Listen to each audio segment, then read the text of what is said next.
Plano Real comemora 20 anos em 2014. O programa, criado em julho de 94, mudou os rumos da economia do país. Na entrevista de hoje, vamos destacar o contexto histórico do Brasil naquela época e os reflexos do Plano Real para a consolidação da moeda brasileira. Aqui no estúdio eu recebo os professores de Economia da PUC Minas, Flávio Constantino e Ricardo Rabelo. Professores, muito obrigada pela presença aqui no estúdio. Nós agradecemos. Professor Flávio, primeiramente eu queria entender o que estava acontecendo naquele contexto, na década de 90, e o que aconteceu num momento histórico e econômico até o surgimento do Plano Real. Eu acho que assim, nós temos dois grandes problemas que se resumem em uma palavrinha que é credibilidade. A partir de 86, a gente teve uma série de experiências, Plano Cruzado, 2, Bresser, Verão, e isso acabou minando a confiança na economia brasileira. E o outro responsável por essa falta de credibilidade é que nós passamos também por um processo de impeachment, a queda de um presidente e um vice que assumiu que também não inspirava confiança no mercado nem interno nem internacional. Ou seja, a gente foi um momento de grande instabilidade econômica e política. E eu acho que aí começa o primeiro passo de sucesso do Plano Real, que foi conseguir montar uma equipe, chefiada pelo Fernando Henrique e que lançou um plano que veio estabilizar a economia. A partir de uma avaliação, hoje, depois desses 20 anos, é possível se dizer que houve um êxito?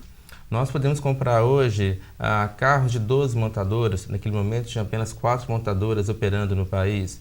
A gente tem uma relação hoje de mais celulares do que habitantes. A gente tem uma variedade muito grande hoje de produtos que nós podemos adquirir. E isso afeta evidentemente o padrão de vida. Então tudo isso em função de um processo que começou naquele momento e que permitiu o brasileiro fazer uma coisa que é importante, que é se planejar, olhar o futuro. Então quando a gente pensa em investimentos no Brasil em diversas áreas, era muito difícil imaginar o futuro porque eu não sabia sequer a moeda do dia seguinte, o valor da taxa de juros. Então se criou um horizonte de planejamento para essas empresas e aí então elas puderam pensar, olha, se eu tiver que investir, vai ser em quê? E aí vem uma deficiência, porque a gente acabou descobrindo que tínhamos uma legislação tributária e tarifária do século XIX, que o sistema financeiro não estava preparado para a estabilidade econômica, nós não tínhamos um fator humano, ou seja, profissionais qualificados para lidar com essa nova realidade. Então, não só o plano traz essa estabilidade, mas expõe também todas as nossas fragilidades.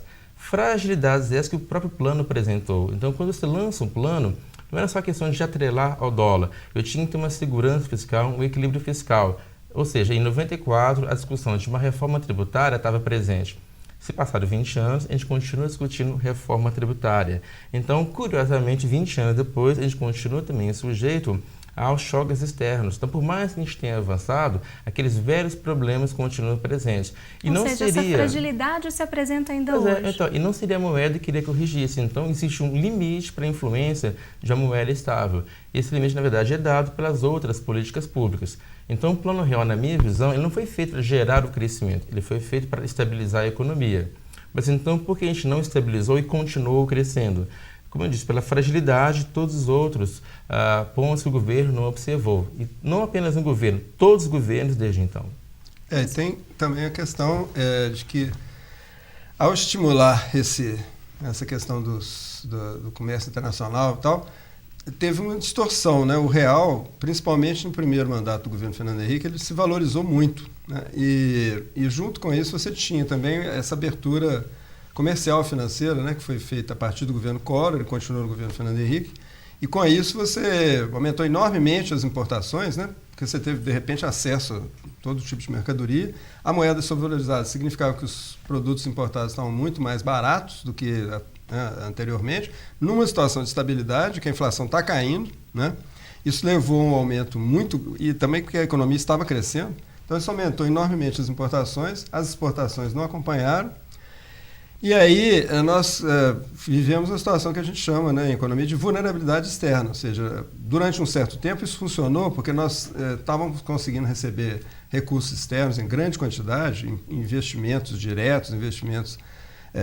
produtivos, Como ele disse, várias empresas vieram se instalar aqui, internacionais e tal, mas e isso propiciou um equilíbrio no balanço de pagamentos, porque entraram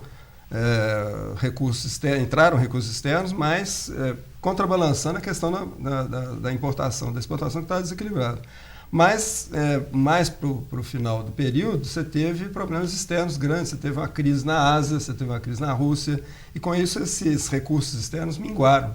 E aí o Brasil se viu de frente a um grande déficit, sem condições de ter recursos para realmente financiar esse déficit. E aí teve que recorrer a um acordo com o FMI, com todos os problemas, as dificuldades que esse acordo trouxe. Isso não vai prejudicar, não vai chegar a questionar a questão dos preços, Quer dizer, esses preços continuam, a inflação continua em queda nesse período, mas você tem esse outro lado que vai gerar, você vai ter que fazer um ajuste fiscal, Isso vai ser feito aí já no segundo mandato do governo Fernando Henrique, mas com grandes problemas. Você vai desacelerar o crescimento da economia, você vai gerar desemprego, vai gerar desequilíbrios internos, que também é importante, O senhor apontou em um levantamento aí a partir de uma visão dos outros países, no mundo. Hoje, como que a nossa moeda está frente a outros países? Pois nós temos conseguimos manter a nossa moeda estável. Hoje a política que vem desde o segundo mandato do governo Fernando Henrique não é a mesma do Plano Real, porque nós temos hoje câmbio flutuante, nós temos um ajuste fiscal que vem desde aquela época, que o governo é obrigado a fazer uma economia, gerar um excedente para poder bancar o problema da dívida interna, que nós temos uma dívida ainda muito grande, embora a dívida externa hoje já não seja problema, pelo menos assim, a curto prazo, como era antigamente, que a gente tinha que toda hora se assustar com a questão da dívida externa, a questão da dívida interna ainda é complicada.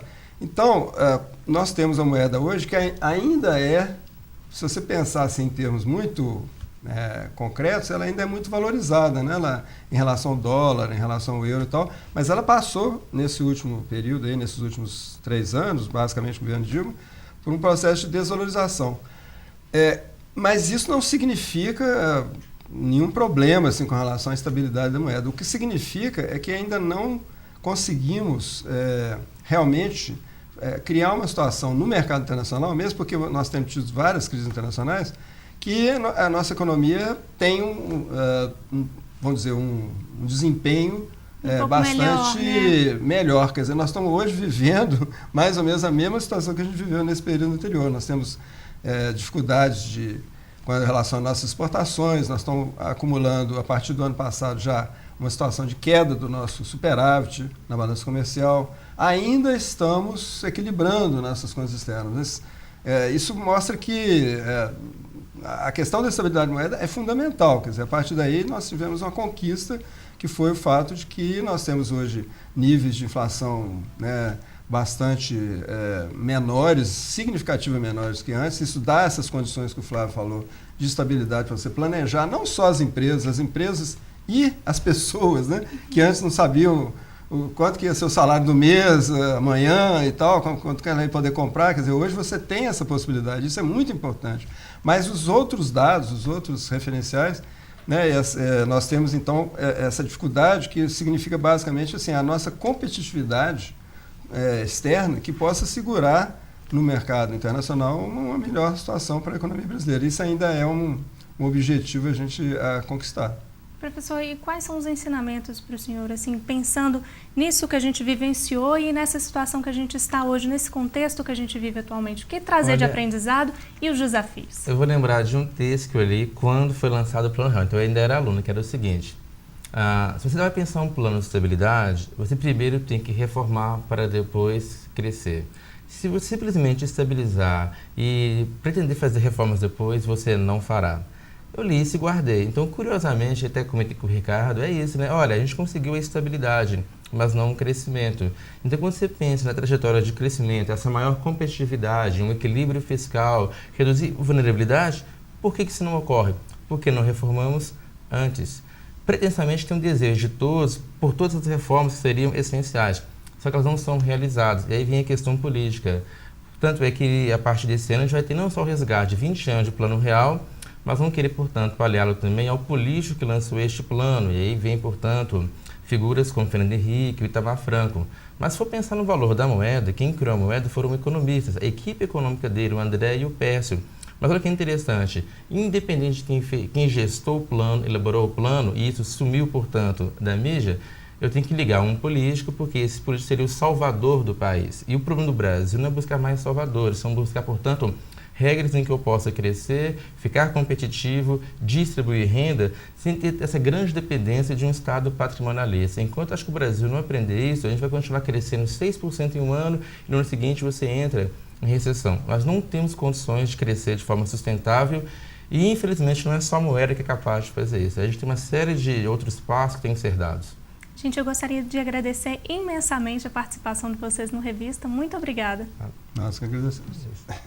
No próximo bloco, vamos embarcar de Malicuia para um destino imponente, que tem nada mais, nada menos que a majestade da maior montanha do planeta, o Monte Everest. Você vai ver também a história do tradicional Grupo Galpão, que se tornou referência no teatro brasileiro de qualidade. Está imperdível! Até daqui a pouco!